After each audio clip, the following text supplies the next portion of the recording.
The moment President Kennedy's body left Dallas, the investigation would be riddled with doubts and suspicion. Mistakes were made during his autopsy, and many tried to keep JFK's health history a family secret. These two reasons help fuel many conspiracy theories. President Kennedy has been given a blood transfusion at Parkland Hospital. There's so many things about this case that just cry out, what in the world was going on here? The government decided to keep things secret. Doctors Michael Bott and Cyril Wecht were on the House Select Committee, or HSCA's forensic panel. The only point the two pathologists agreed on was the president's autopsy was botched. If the autopsy had been done in proper fashion by a board-certified forensic pathologist, we would not be in doubt as to exactly where the bullet holes were. The panel found protocols were broken, starting with the body itself. They had improperly moved it illegally to Bethesda. We didn't want Mrs. Kennedy sitting there for a long period of time. We wanted to take him back to the nation's capital. The Secret Service, hands-on guns, a lot of profanity, actual physical threats. It became somewhat heated. And they forced their way out. To call in two people who had never done a gunshot wound case, this is unbelievable. Dr. Humes should not have been chosen to do the autopsy. Dr. Humes never identified the exact location of the wounds. By the time the autopsy is finished, lots of mistakes have been made. There was a naval photographer who was trained to take autopsy photos.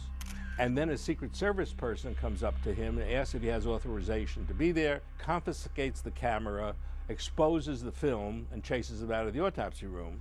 They had somebody else from the Secret Service who had never taken photos of a dead body and didn't take the right photos. A lot of problems in terms of how the documentation of the autopsy was conducted. Bobby Kennedy wanted to protect that President Kennedy had Addison's disease. The adrenal glands are not mentioned in the autopsy report. He was taking all sorts of medicines, steroids and painkillers. Bobby Kennedy told his brother Jack, who knows what's in this stuff? And Kennedy said, I don't care if there's horse piss in this, it makes me feel better. Adding to the secrecy, the Warren Commission withheld gruesome autopsy photographs and x-rays from evidence.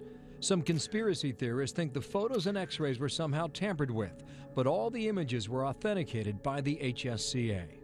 John Orr believes he noticed something the forensic panel dismissed, a 6.5 millimeter circular disc he says proves Kennedy's headshot was not from Oswald's rifle. The type that Oswald was firing does not have a 6.5 millimeter disc. What do you think it could be? That was just part of the bullet fragment. Dr. Bodden still maintains there was only one gunman, while Dr. Wecht believes there were more. There was a different kind of bullet that has such a circular disc at its base, which can then become detached upon impact with the skull. The presence of this circular disc removes any doubt as to whether this could have been a Mannlicher Carcano bullet. And in this case, all the evidence shows it was a soft nose or hollow point bullet. Orr found another piece of evidence that points to a second shooter, a bone fracture in the president's back.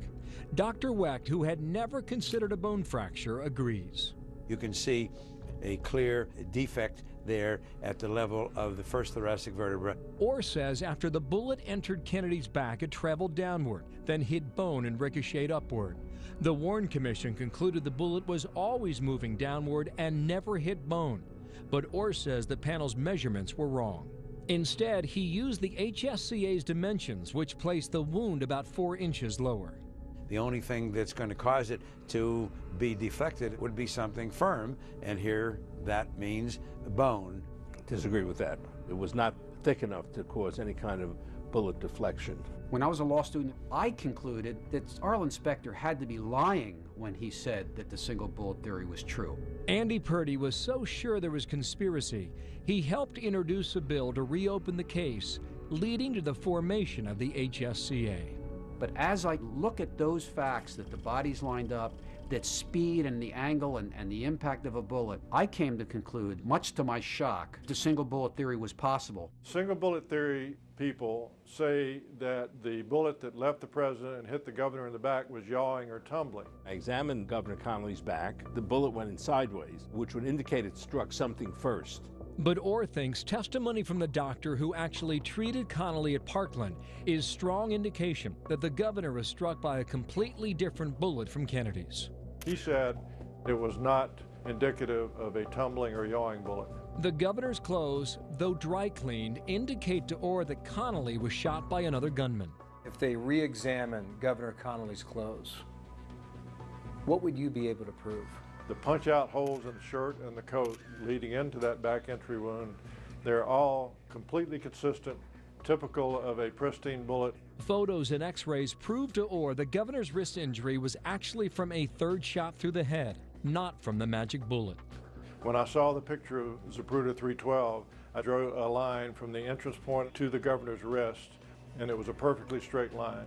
The ragged holes in the cuff were strong confirmation to Orr the wrist wound was caused by a tumbling missile. It's a perfect shot, almost dead center in the back of the head, far beyond Oswald's capability. It came from a different shooter from a different building. It exited above the right ear on the side and went straight into the governor's wrist.